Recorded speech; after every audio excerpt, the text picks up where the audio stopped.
Welcome to another Digital DJ Tips podcast. This is a special edition. In the last few episodes of this podcast, we've been talking to friends of the school, tutors and other people in this game about things that have changed and things that are different now to when either they started DJing or when we started as a school, which was 15 years ago. So one person I've already spoken to, but we had so much fun, I thought we'd bring him back again, is tech journalist, DJ and all-round nice guy, Mojaxx, who you will know if you've ever tried to research online about anything to do with DJ gear, accessories and the like. He is the reviewer extraordinaire in this game.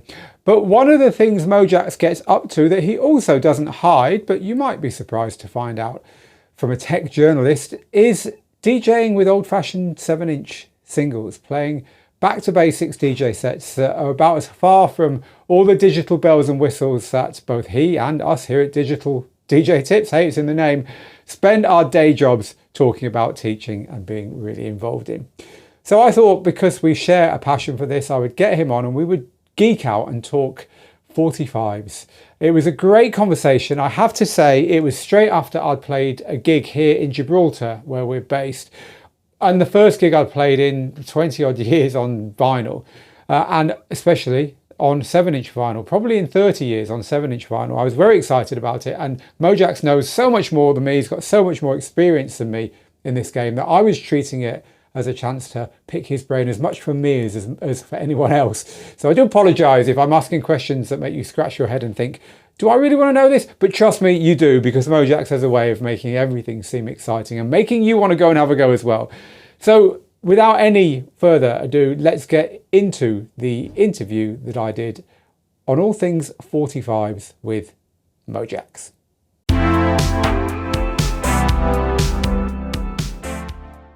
So Mojaxx, for those watching the video version of this podcast, you are literally holding vinyl. 7-inch. What is it about holding a 45 that's streaming, or even holding a 12-inch record? One of those as well. What is it about the 45 that you just don't get from any other way of DJing, including 12-inch singles?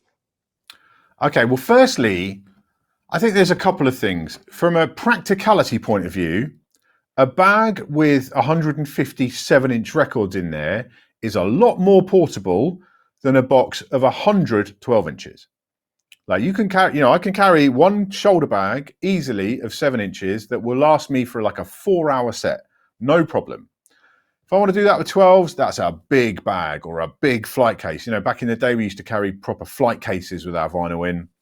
And you used to have to get people to help you carry your boxes into the club, right? If you turned up during the night, you weren't playing all night long. You had to turn up and someone had to carry one of your boxes for you, to get a doorman or something to carry one of the boxes because you couldn't carry all your records at once.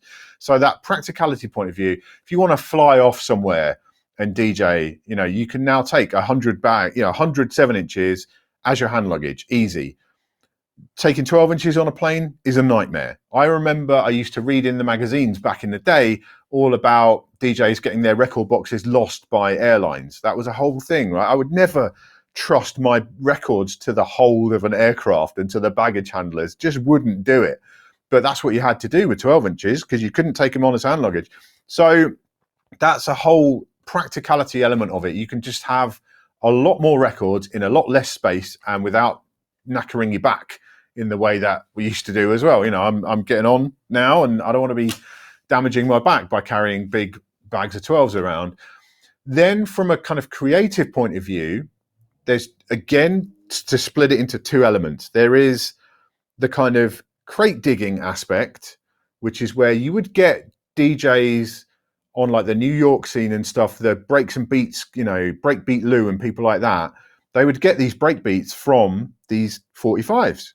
You see people DJing like, Kid Capri and so on, playing on 45s because that's where the breaks were.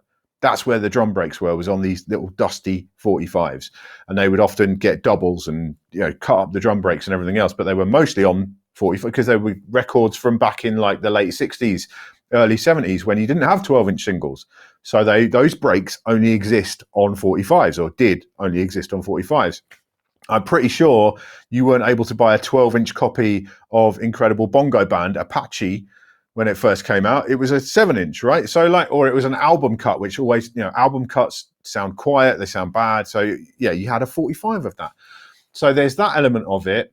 And then there's also the element of the creativity. So it's like three things, right? You've got the practicality, the crate digging, and then the creativity. Whereas with a 7-inch record, you've only ever got really about 3.5 minutes at the most before you have to stick the next record on. Even if you might play them more quickly than that, but ultimately, that's all the time you've got.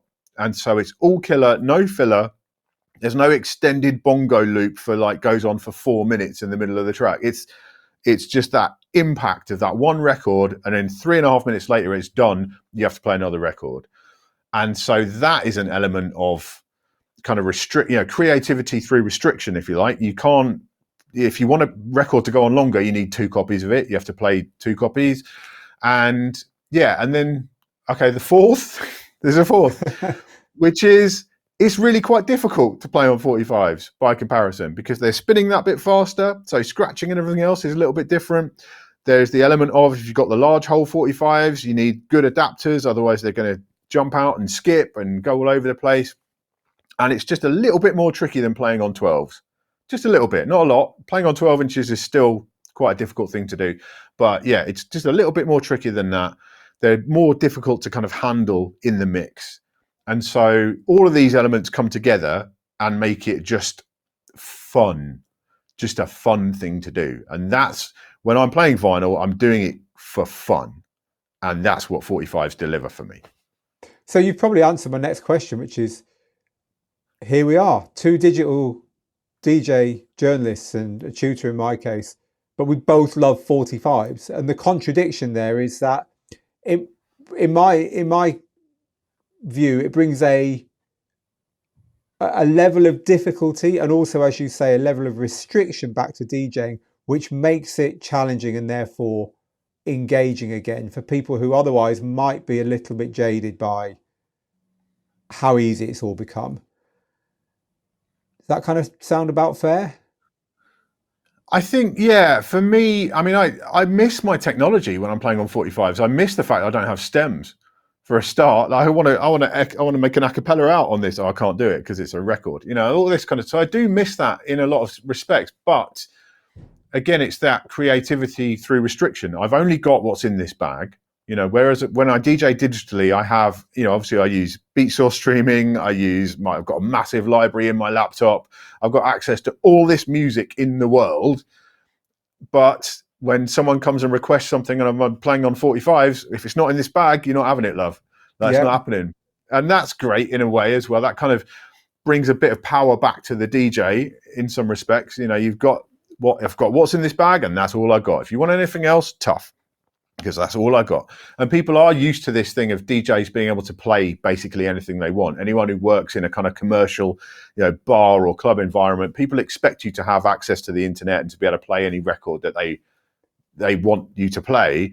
And when you're playing vinyl, that's completely removed. It's like, this is what I've got, this is what I'm going to play. If you don't like it, I'm sorry, can't help you. So yeah, it's really difficult to kind of put that into, I don't know, the restrictions of.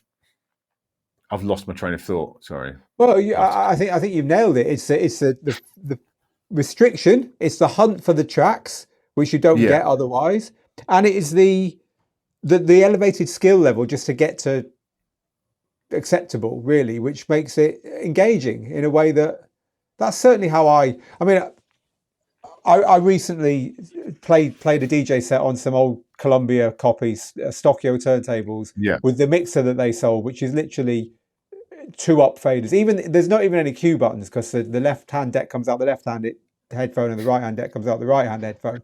It's and I've got really what's the word I'm looking for?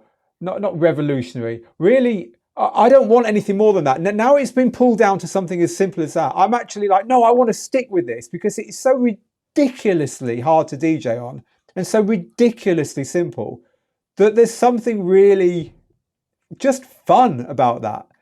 It's like, See, and for then, me, and so I you've played taken it this a step gig. too far, though, Phil. I think Well, you've taken let's it a talk step too about that far. because I'm interested in your view on it. But I played this Okay, gig. see, I yeah. played this gig, and a digital DJ who was also playing the gig came up to me at the end and said, I've just got two things to say. One, it sounded bloody brilliant out there. The sound quality was amazing, which I couldn't believe off these old-fashioned decks.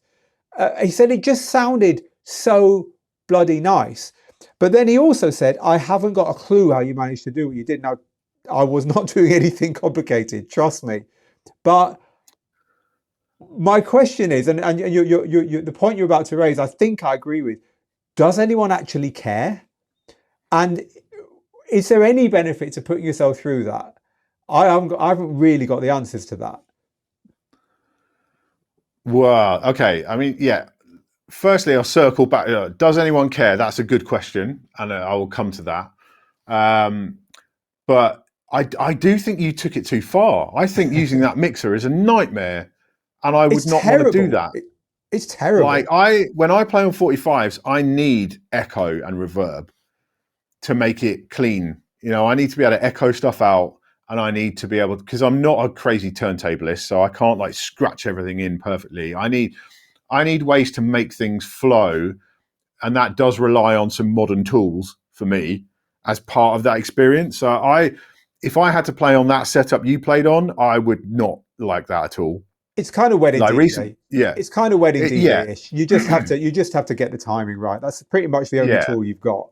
So I think there's an element of that in that I'm not a real purist, but I don't really know many 45 heads who are strictly purist. I think the most popular mixer amongst 45 DJs is like the DJ MS9 or the S7, because you've still got those hardware effects built in there, and you've got a nice crossfader so you can cut properly and stuff like that. I think that's the most popular thing, because a lot of this 45 culture comes from, that crate digging and from hip hop culture. That's where the 45 thing is really, I think the people who popularized it were really, I have to give credit to DJ Shadow and Cut Chemist, because they did a series of 45 shows on 4 decks, where they would cut, playing very short snippets and breaks and all kinds of weird, like spoken word stuff on 4 decks. But they had, Pioneer effects units plugged into their Rain mixers, So I think that's where like this culture has come from. It's this crate digging, this digging for samples, digging for loops, and digging for breaks.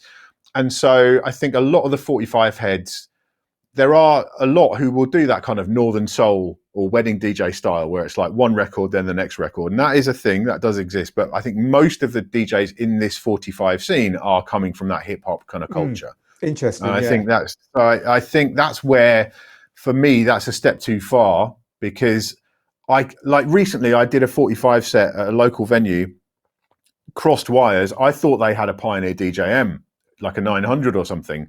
But it turned out when I'd been in before, they'd hired that in for somebody. Their house mixer was in fact a Zone 92, which is quite notorious as being my nemesis. Like, I actually want to kill it with fire. I hate it so much. The new one, I haven't tried it yet, might be better. But the original 92 is literally my nemesis. And I was trying to do 45s on it. And I'm like, well, there's no echo, there's no reverb. The crossfader's not great. I can't really do anything with this mixer. I'm just playing one record after another. And that is not what I want to do as a DJ. Creatively, that doesn't work for me. One record after another. And that's, if people want to do that, that's cool. There is a big culture now. You see all these YouTube channels of people playing with like potted plants behind them and stuff in cool That's right. environments Yeah. on a rotary mixer, and they'll just play one record and then play the next. And that's fine if that's you. That's not me though. That isn't me. So there are levels to this stuff, I think, absolutely. But bringing it back to your, like, do people care? I think people do care, because like we discussed the last time we talked about AI and this human element, like there is something visceral about seeing a DJ put a needle on a record, and that record finishes and that DJ takes the last record off and puts another record on. There's something very kind of physical and visceral about seeing a DJ do that, which has been lost in the digital age. Most DJs now, they plug in their USB stick at the start of the night. That's it. You might see them tweaking some knobs and some buttons. And I think that's why this kind of epidemic of excessive knob twiddling has come in, because DJs feel like they need to do something to have a presence on the stage, or like putting your hands up or standing on their decks or whatever else, right? That's the thing. But when you're playing vinyl, there's no need to affect anything like that, because you have to be doing it. You are queuing up. You're doing the pitch control. You are working in a very physical kind of way. And actually, I think people do appreciate that and they do dig it, especially the younger generation who vinyl might be something that their parents were into or their grandparents at this point. They never grew up with records in the house perhaps, and that vinyl's getting this resurgence. People, the hipsters, they love the vinyl and they go and spend like 40 quid on an album in HMV to get a repress of some old album, or like a Taylor Swift record for like 50 quid. And so there is this kind of magic around vinyl that's back in the culture in general in the world. And so, yes, I think people do care. I do. That's good. That's good to hear.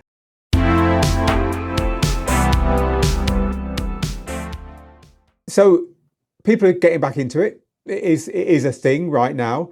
But thinking back to when you kind of thought you were going to have a go at playing 7-inch sets, what was your kind of gateway drug into it?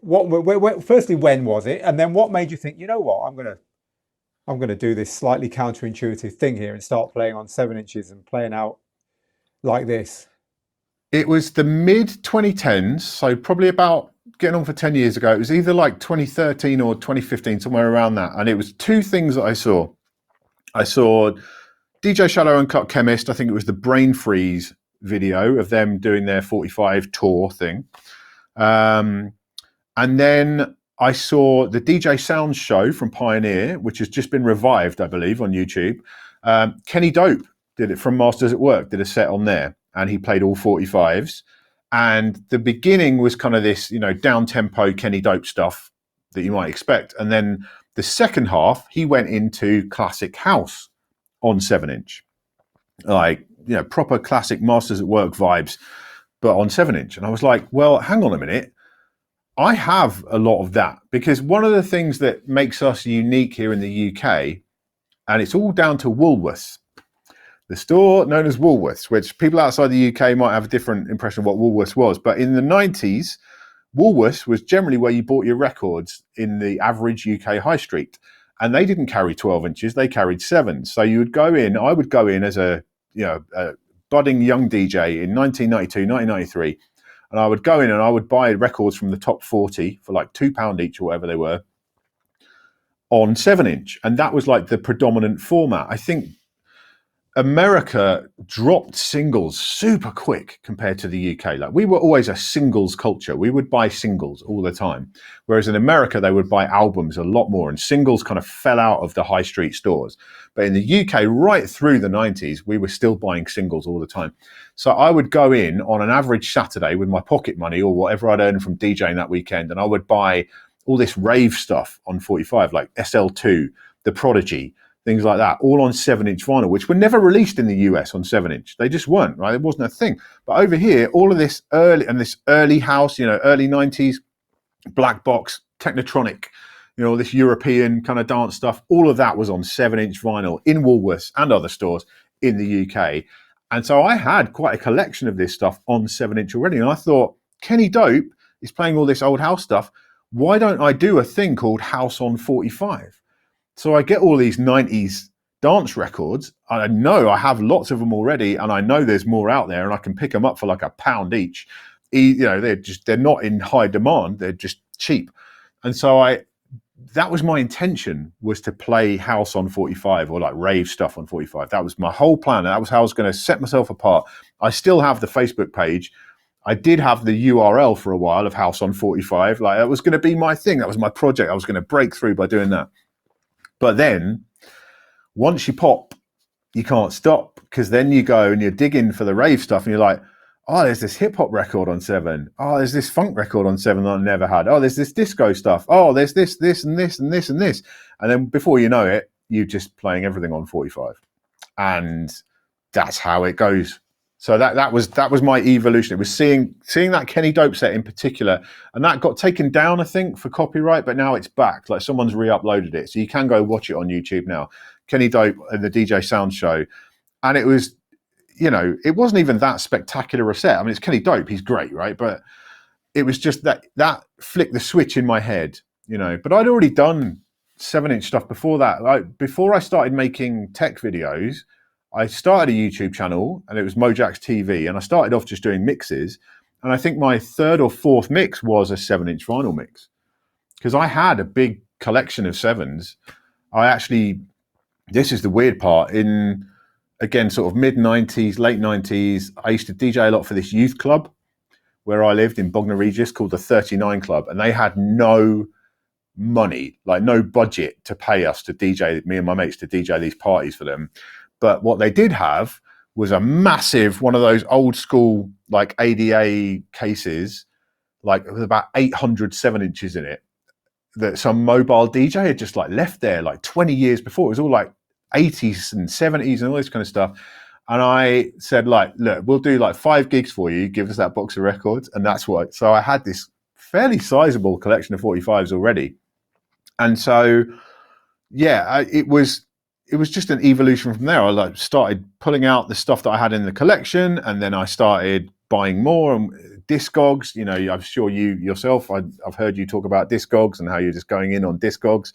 And it's kind of harder for you, right? Because Gibraltar, I can't imagine you have that many dusty 7-inch or like record stores full of old 7-inches. We have none. Yeah. But I did have a friend contact me last summer and say, you need to look at this Facebook Marketplace listing. And it was someone selling about 3,000 7-inch singles, secondhand, obviously. They were in about 7 or 8 of those bags for life you get from the supermarket. So 7 or 8 sizable bags. And I was away. I couldn't get to the listing. So I got my friend to figure it all out for me. It was £250 for these records. So I bought the lot. And it turned out when I got home that they were from Radio Gibraltar, which had crazy. Moved premises.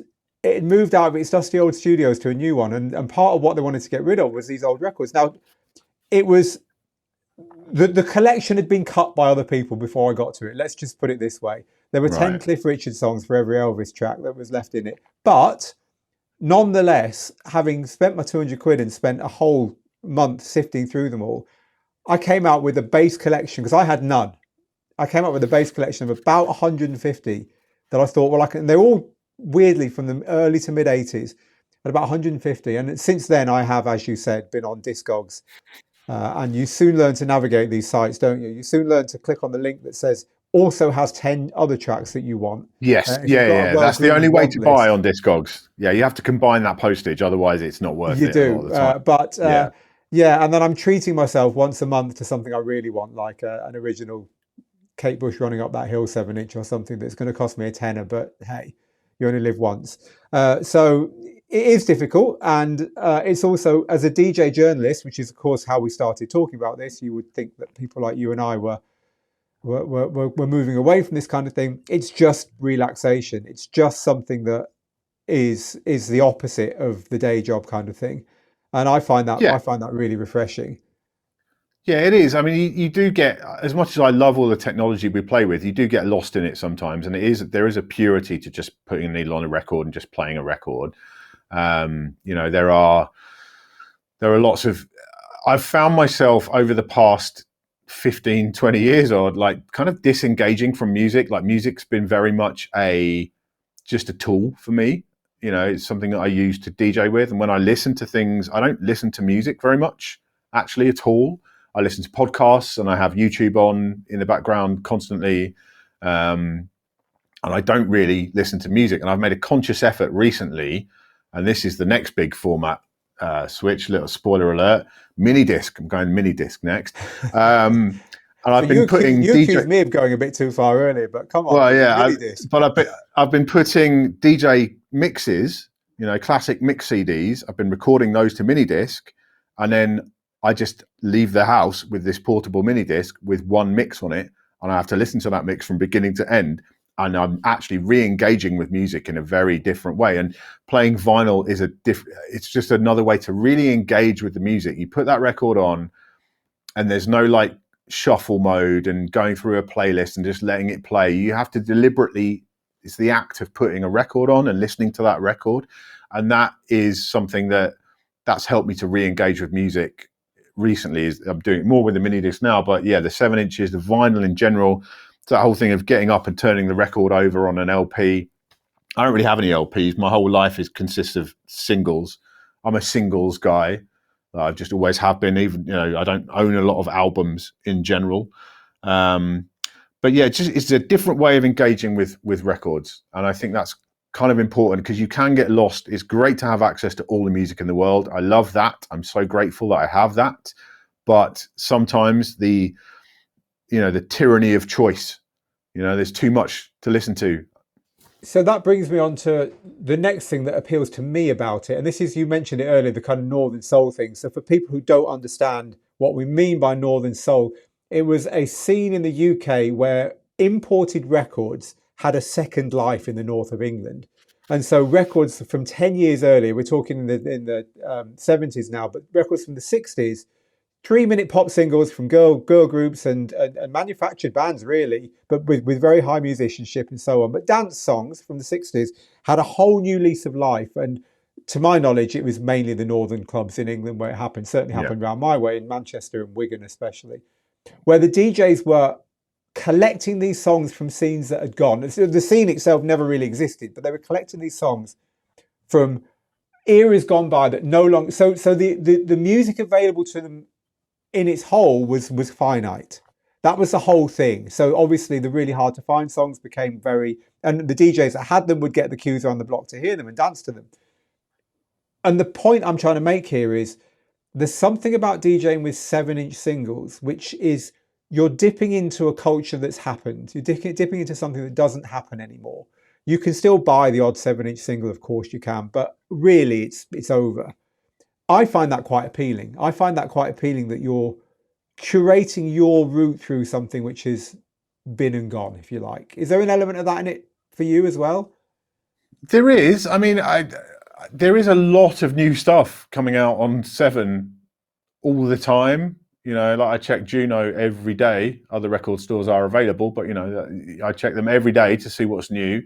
And it's interesting because Northern Soul as a culture, as a DJ culture, is very much about originals. Like if you go to a Northern Soul event and you play a repress or a bootleg of something, they will hound you out of the room. They will not have it. It has to be an original pressing from 1972 or whatever, 1963. And so, whereas I think that's not the culture that I'm part of. Like I buy all the represses, all this stuff on Juno, these represses of old hip hop records and stuff. I buy those all day long because for me, it's more important to have the record than it is to have an original record.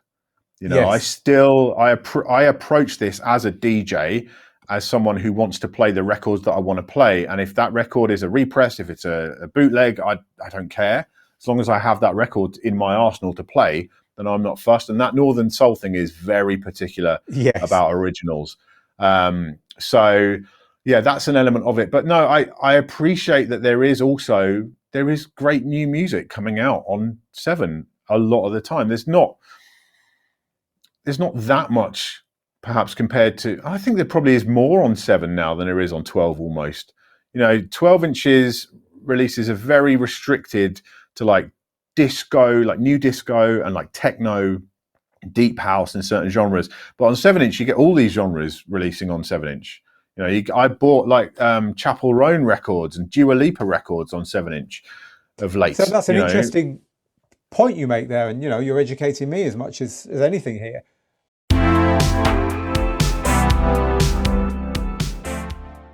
The next question then is one of a set of just quick fire technical questions that I would like you to help me and anyone listening to this who wants to dabble in this to do. And the first one is literally how to find them online. So you say you're checking your store, juno.co.uk, every day. How do you filter their collection just to show you 7 inches on what's come in new?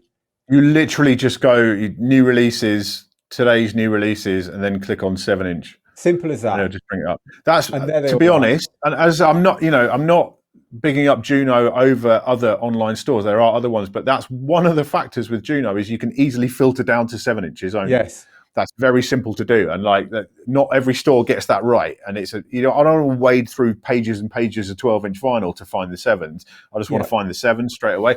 So that's one factor with Juno. But also, if you don't live in a place like Gibraltar, you're much better off actually digging for records, like going to record stores. That is by far the best way to build a 7-inch collection, because Discogs, everyone knows the price of it. I mean, every record store, everyone knows the price of everything, right? The days of getting a real bargain are probably over and done with. But like my local market, there are like 7 different stalls that sell records. You know, there are small little local pop-up record stores and, you know, record fairs. They're a great place to go. You know, if there's a record fair in your city, go there. Go to those dusty record shops that kind of smell of smoke and stuff, like cigarette smoke, and that kind of place where you feel like you need to like wash your hands after you've been in there for an hour. That kind of place is where you will find the great stuff. I mean, whenever I go down south to visit my parents, there's a couple of stores in West Sussex where I go, and I'll always hit those stores every time, because one of them, they sell paper bags. You can fill a paper bag with 7 inches for £5. And sometimes I'll go in there and there's loads of old disco and great, you know, stuff that I want. Sometimes there isn't so much, but, you know, sometimes I'll come out of there with like 4 bags, like maybe 50, 60 records for 20 quid. So there are deals to be had out there. And don't, you know, new records, that's the thing, like new 7 inches. If it's a UK one, you're probably looking about £13 as a rule now. An import, the Japanese import and stuff, 20 quid. That's a lot of money. And you can go to these record stores. Yeah. But you can go to a record store and buy 60 records for that 20 quid. So it's still, if you have access to record stores, do take advantage of it and support physical record stores too, because without that, you know, lots of them now sell online, but like a lot of them just wouldn't exist if we don't patronize them. So go to your local record store and get to know them as well, just like we used to do back in the day when we were club DJing with vinyl. You get to know the record store, and if something comes in that maybe they know you want, maybe they'll put it aside for you, you know, that kind of thing. So but yeah, and Discogs, you know, my one tip is VG Plus is plenty. You know, there are these condition ratings on Discogs, right? VG is very good. It's not generally very good. It's kind of a bit crackly, I can vouch for that. Yeah. VG Plus, though, if they've rated them properly, VG Plus is just fine, because a little bit of crackle, it's not, you know, that's kind of the charm of the format in many ways, right? It's a little bit of crackle. So that doesn't matter. It doesn't have to be perfect. Near mint is fine. You know, near mint, if you can get a cheap near mint, get that. But, you know, VG Plus will do the job for you. Give them a good clean. Get yourself some good cleaning fluid. I've never got like a cleaning machine. I use my favorite fluid is Near Mint Club. Their fluid I really like, and I just have that and a couple of different soft microfiber cloths. And one thing I did buy, and I'd recommend this if you buy a lot of 7 inches, is a drying rack. Like a lot of these cleaning machines, they also sell separate drying racks. It just looks like a toast rack, but for your records. So that means you can clean like 15 records at a time, put them in the drying rack, and they'll dry without touching anything. And you can do both sides at once and put them in the drying rack, and they'll dry nicely. So, and they're like 15 quid. So get yourself a drying rack. They're great. But yeah, it's all part of the fun. And then you'll get a copy home sometimes, and it might have a little scratch in it. It's no good. But the only time that you should worry about condition too much is if you're paying loads of money for it, right? If it's an expensive record, which there are many expensive records, then you should make sure that the quality is there and, you know, that it's good enough condition. But if you're just buying stuff for like £1 from a market stall, give it a shot, take it home. It might clean up really well, might be perfect, and it doesn't really matter. But, you know, I think part of the thing for me is I'm an open format DJ at heart. Most of the stuff I'm after is not very expensive. So like I'm looking for Chic Le Freak, for example. You know, like I scratched my copy of that recently. I had to buy another one. It cost me like £3. You know, I'm not looking for the rare drum breaks. You know, I'm not looking for those weird, like super obscure things. I'm looking for like open format party records, which can all be had It's funny you should say that, because I think I'm like you. I don't know if it's a British thing or a provincial upbringing or what, but to me, you know, a Laura Branigan Italio disco song is as exciting to own oh God, what was the guy called? I'm listening for the sounds. I'm listening for the bass lines that make you smile on a pop record that's utter cheese. And to me, that's valuable. So I'm with you on Yeah, that one. I like the yeah. the pop songs that aren't played on the radio anymore. It's funny, isn't it? The oldies that they play on the radio, there seems to be a small pool of tracks when you're thinking about older songs that get played, and everything else has been forgotten, Yeah. which is intriguing. I don't want to go down that route though, because I want to keep pressing you on technical stuff. You review a lot of adapters. Now, some people won't even know what an adapter is. Talk to talk to us about adapters for 7 inches, what they are, what they do, and why differences occur, and why you should be careful with them. Okay, well, there are basically, if you've bought any kind of DJ turntable, it will come with a very low profile, usually aluminium adapter to go in the center. Basically, 45s were, there were two types of 45s. There's the regular small hole, which is a standard like you find on a 12-inch. The small hole in the middle goes over the spindle. That's that. Then there were jukebox 45s, which were, I think originally that was their sole purpose, was to be played in jukeboxes. That was what they were about. So it had a larger hole in the center. And for years, when I was younger, I would just play with the regular Technics 45 adapter, which is this low profile, square edged thing, like right angles, vertical up and down. And you sort of put your record over the top, and sometimes it's lightweight, so it would lift up and the record would go underneath the adapter, or it would be a little bit too loose. And so when you're queuing up, it's like jumping out of the groove because it's too loose, or maybe it's too tight and you just can't get the record on there at all. So for a longest time, I think generally it came from the reggae scene, where you would get these reggae selectors would get these cone shaped adapters. And my first ones were from Dub Vendor, I think in London. I bought these plastic cone shaped adapters. And with those, you can kind of like lift you put your thumb on top of the adapter, you put your finger on the edge of the record, you can kind of lift it off really easily. That makes it quicker to change records. And then when you put it on, you just kind of throw it on and the cone shape just drops the record into place. So it drops it in the right position straight away. So immediately there's this ergonomic difference between those and the Technics adapters. Massive difference.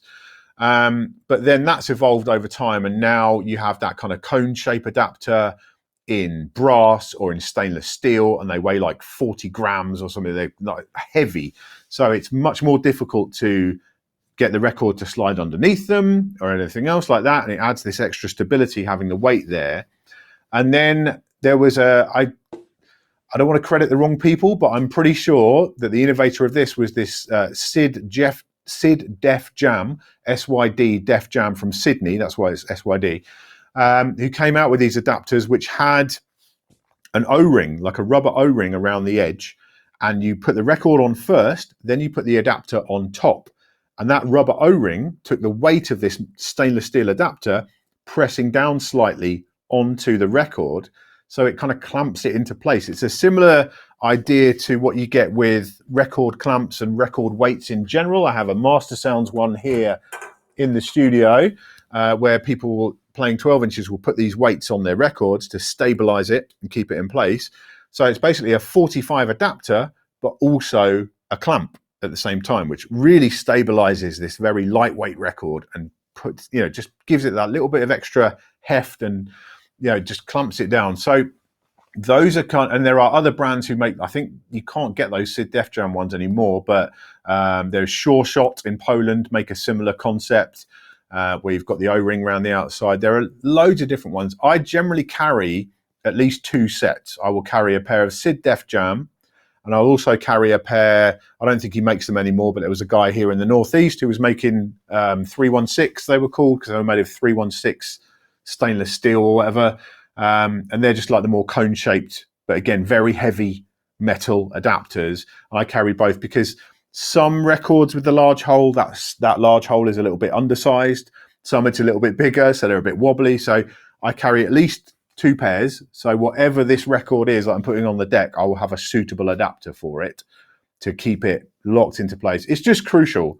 Like the Technics adapters. Because I always remember when you bought singles back in the day, sometimes the distributor had clearly got a load from the States, and they used to clip these little plastic clips into the big hole so that it gave you a small hole. And actually, the Numark DJ controllers, for some bizarre reason, copied it and stuck a transfer of it onto their jog wheels for a while. Maybe they still do. Yeah, But you're not a still fan kind of of a those? logo for them.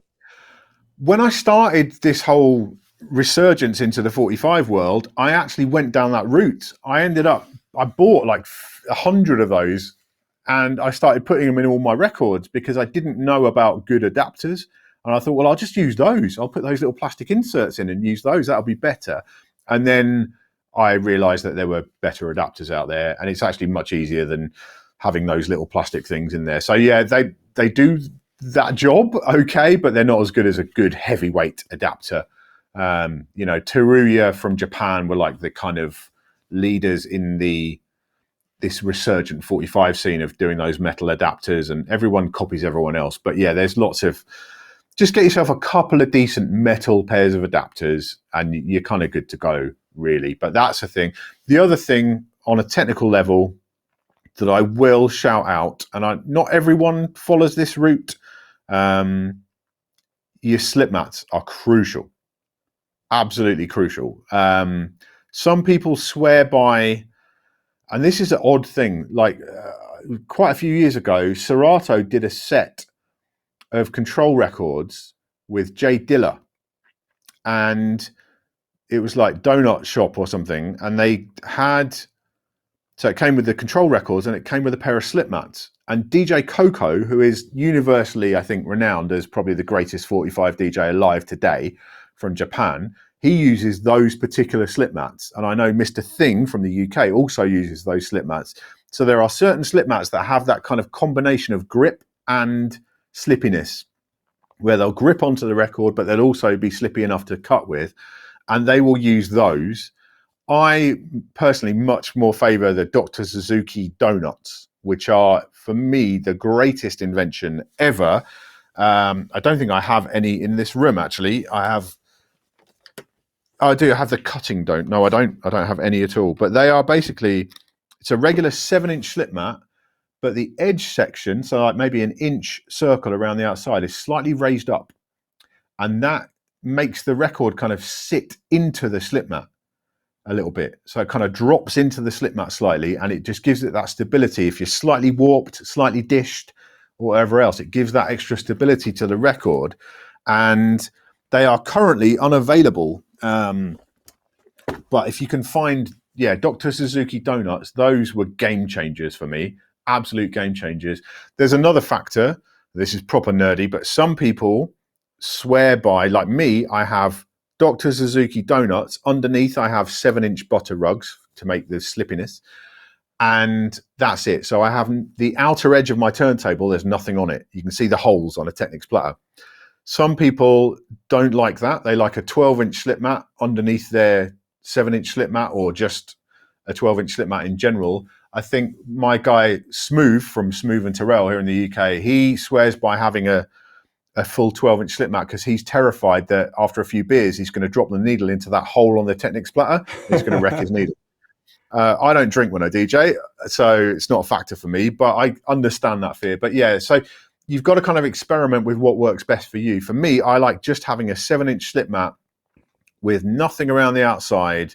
So it's just the 7. There's nothing else. It's just the 7. There's no other area to put my hand. I have to put it on the record, and that's it. And for me, that feels better. But so slip mats, it's just kind of a case of experimenting and see what works best for you. But I do fully recommend Dr. Suzuki Donuts. They are the greatest thing because they just stabilize everything just that little bit. And I love them. And I hope they come back real soon because they've been missing off the market for about a year or so now, I think.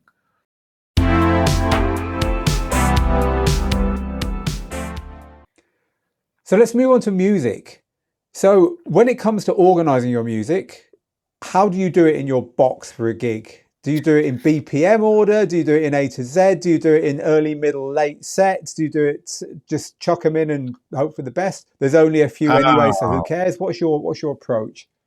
I will, all of my 7 inches are BPM'd for a start. I BPM everything. Again, I don't want to go too purist like you have. You've gone so purist. I want to know because I'm so used to that now in the digital world of knowing what will mix with what. And whereas we used to have that kind of memory of like, oh, that's about 128 or whatever. Now we have the tools at our disposal, so why not? So for the longest time, every time I got a new batch of sevens, I would record 1 minute of each track into the computer, and then I would split that recording into the individual 1 minute tracks, and I'd put them into Serato. And at the beginning, I put them into Serato and Rekordbox to get the best BPM value possible. This is a massive waste of time, right? But I did that for hundreds and hundreds of 7-inches. I did that over and over again. Once every couple of weeks, I'd have a session where I would just spend like hours recording them in and then cutting them up and then putting them into Serato and then writing the BPM down. And because they were going into Serato, I would also write down the key, which is kind of irrelevant because I don't know. I'm not going to do that calculation of like, oh, this is on +2, so the key is now this. I'm never going to do that. But I was like, I've got that info. I might as well write it on there as well. And it is quite nice to know if you're playing 2 tracks, they're like, let's say you got 2 tracks are 105 and they're both in 5A or whatever that is in real keys. It's nice to know they're going to blend perfectly when you play them together if they're the same BPM. So it's kind of useful info. But more recently, I've got a bit lazier and now I just kind of tap the tempo into the mixer and write that down. It's close enough, like it'll do, because who's got time for that? I haven't got time for that. I've got a tip for you. Yeah. Just get ChatGPT open and ask it. Well, no, see, I don't trust that. I don't trust that digital You're right, actually. It's not always perfect, but you can tell it what to check. Yeah. You can say, go to TuneBat and check this, and it's all right. Yeah. I might give that a shot, but yeah, in my experience, often like the 7-inches are kind of pressed. Maybe they're slightly different BPM to the digital tracks. That's a good point. And stuff like that. So I just nowadays it's so quick. I just tap it in and then write it down. So I write down the track, the info on the sleeve and the BPM and the key. I don't do the key anymore, but I was writing that. And then what I'll do, I'll go through my boxes before the gig, deciding what kind of stuff I want to play. I'll throw it all into the bags randomly. And as I go through the night, I will gradually kind of sort stuff into BPM order. So I might start with a certain record and then I'll kind of gradually, this will go in front of this will go in front of this. So I don't BPM stuff out ahead of time, but I do, once I'm there, I kind of put it, it's like sorting your crates out. You might put your crate together in Serato or whatever other software you use, and you'll throw the tracks in there, then you'll get to the gig and sort it by BPM. I do that, basically. I'm not sorting it by BPM. I'm not assembling a playlist. I'm assembling a crate. And that's a very different thing from a crate and a playlist for me are 2 different things. And so my bag is a crate. And then once I'm there, I'll start to assemble little bits of a playlist and put things slightly in order. I might want to play that later, put that towards the back. It's just like we used to do with the 12s back in the day, but it's kind of an on the fly thing. And that again is just keeps you busy. It's something to do when you're DJing, and I like that fact that you can be so busy. I have to say, the one thing, have you reviewed the III, the TMA2 wireless DJ headphones? I have, yes. Yes, you liked them, right? I did. I think I saw your review. Yeah, because for me, that's the ironic thing. The group of DJs who they are the most valuable for is vinyl DJs. Because you're not stood in front of your decks all the time. You're moving. Because you're back and forth to your bag, and you don't have to unplug. You don't have to worry about your cable. You literally, a lot of the time these days, DJ booths in venues are not built for vinyl DJs, and so your records might be like 6 foot over behind you on a table, and no longer do you have to worry about your cable. You just literally wander off and get your records and go back. And so for me, that's the funny thing, is this latest high-tech zero latency wireless headphones. Actually, they're best for vinyl DJs. They're brilliant for vinyl. I always use them when I'm DJing on vinyl, because it's a good gives point. Me that freedom. It's a good point indeed. So, all right, so we're at the gig, you're organising your tunes as you go along, getting them in the BPM order and getting them to what you want to play. But what genres would you say really lend themselves to DJing with 7-inches over anything else? Which genres are 7-inches uniquely suited to?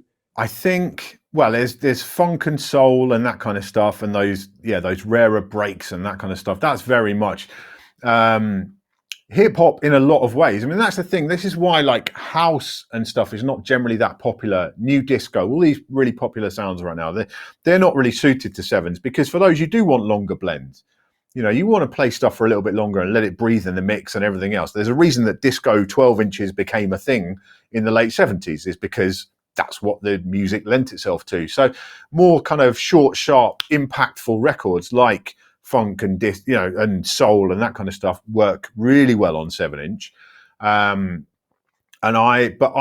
I say, I'm an open format DJ. I play everything. I've got rock, I've got 80s, 70s, 60s stuff, got all the dance stuff on 7, which I do play, and that's fun to have that kind of more choppy mixing style with like mid-90s house music is kind of different, and it just engages people in a different way.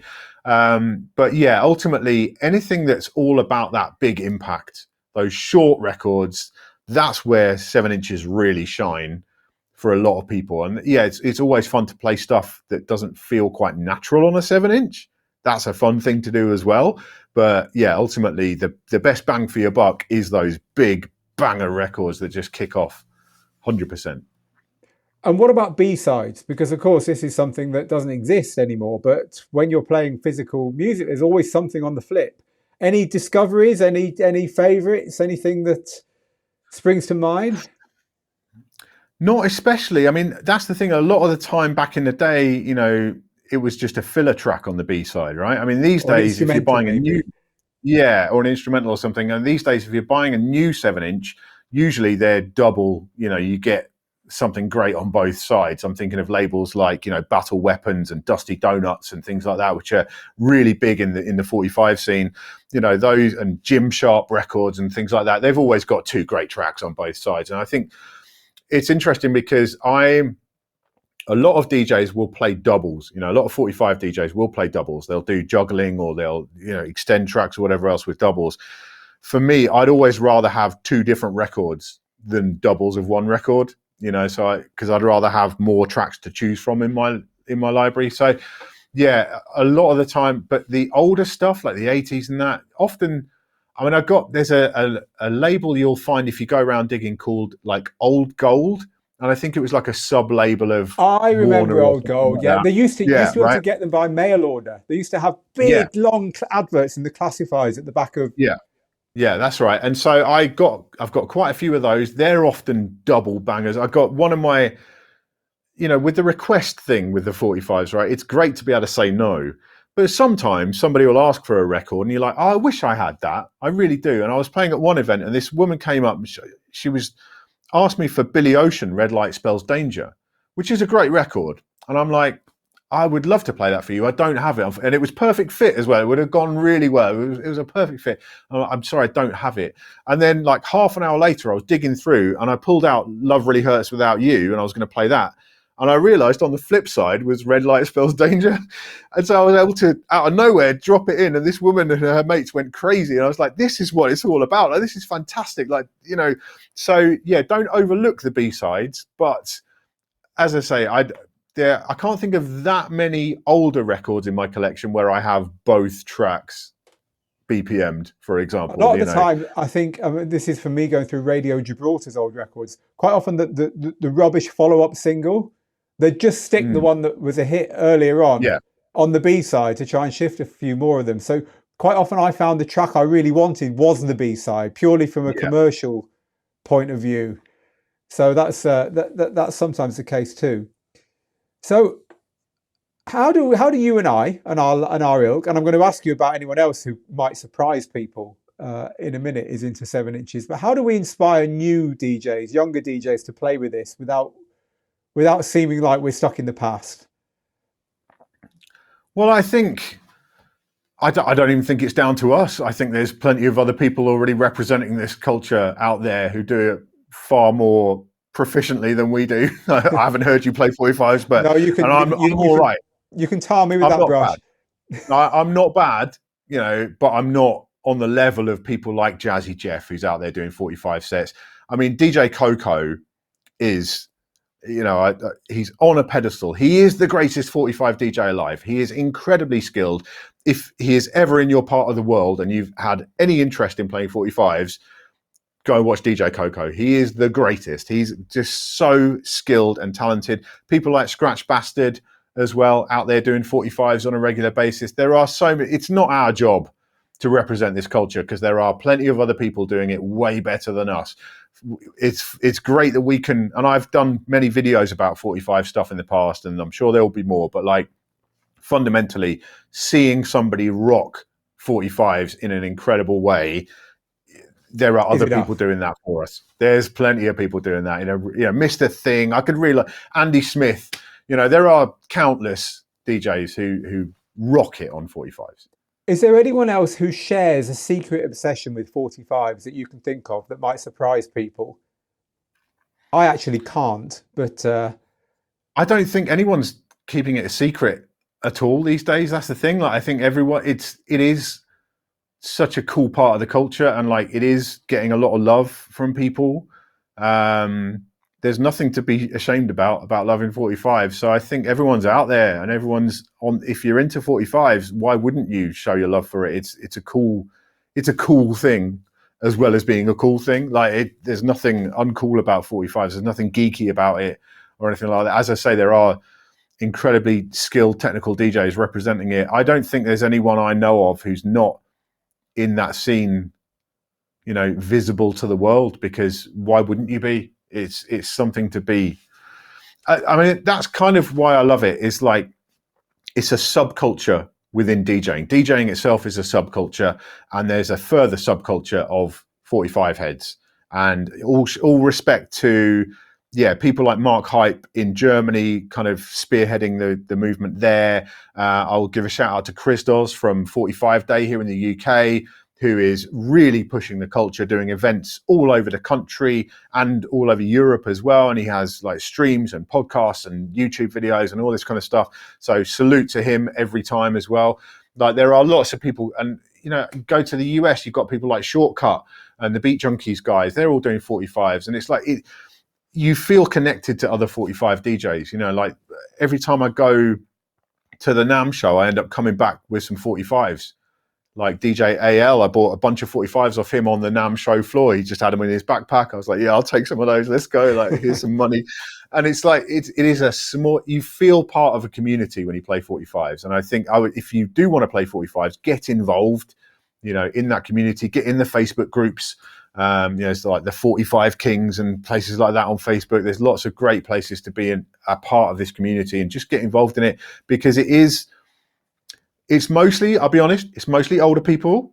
There are some young cats who do it, but it's mostly older people. And in many respects, like, there can sometimes feel like there isn't really a place for us in, all the young kids with their baseline records and their resurgence of UK garage and all this kind of stuff. And I'll be honest, like, I'm going to make a video about this soon. I am starting to feel my age a little bit. For the first time, I'm starting to feel my age. Like, when I play to a really young crowd, I'm starting to feel like maybe I'm not quite as plugged in as I used to be. And that's not a great experience for me, but it's the reality of it.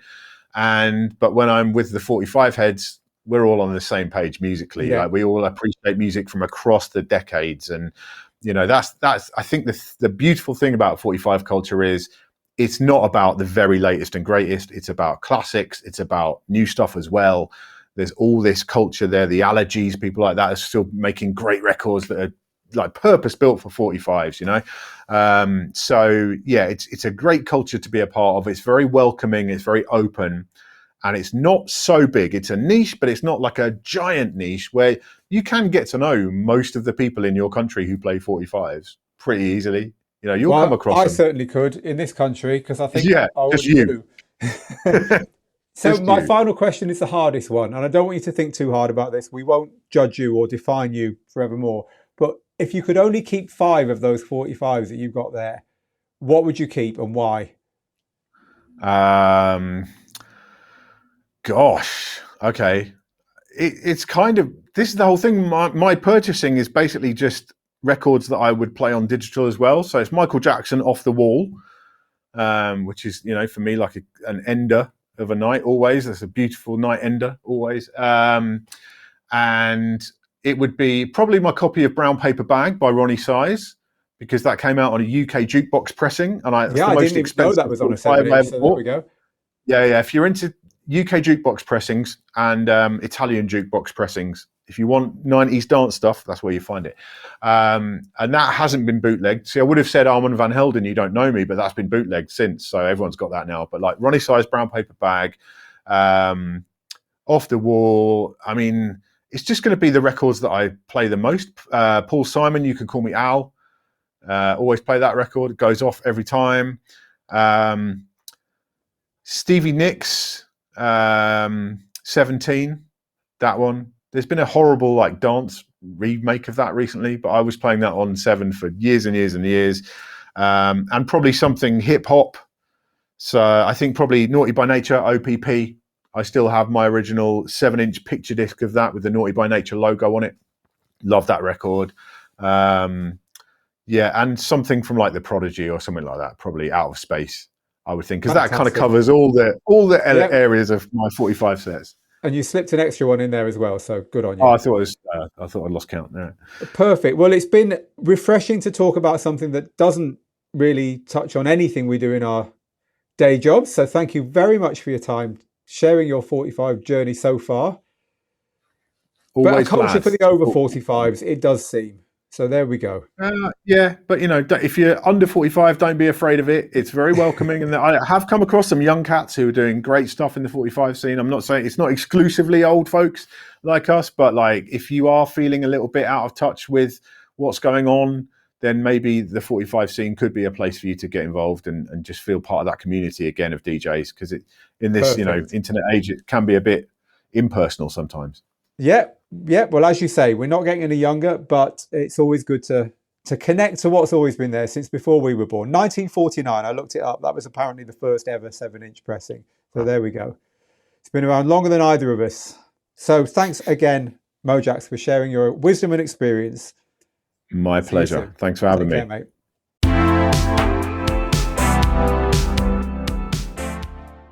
Well, I hope you enjoyed that. Thank you again to Mojaxx for being so generous with his time, coming on these 15th birthday podcasts, not once, but twice. And it was really nice to hear that, as far as he's concerned anyway, there's a lot of interest out there in doing this. It's not just dusty old man stuff, which is, hey, it's always good to know this kind of thing, isn't it? We've got more coming, so do keep an eye on your podcast feed. If you've enjoyed this, please do hit the 5-star rating and give us a nice review. And just to remind you that everything you hear and see on this channel is brought to you by the Digital DJ Tips students. We are a school. Everything is funded by them. There is no sponsorship. There are no advertising tie-ins, and there are no partnerships going on behind the scenes that you don't know about. That's the way we like to roll, a student-funded organisation. Thank you once again. And until the next time, get good, get out there and make the moments.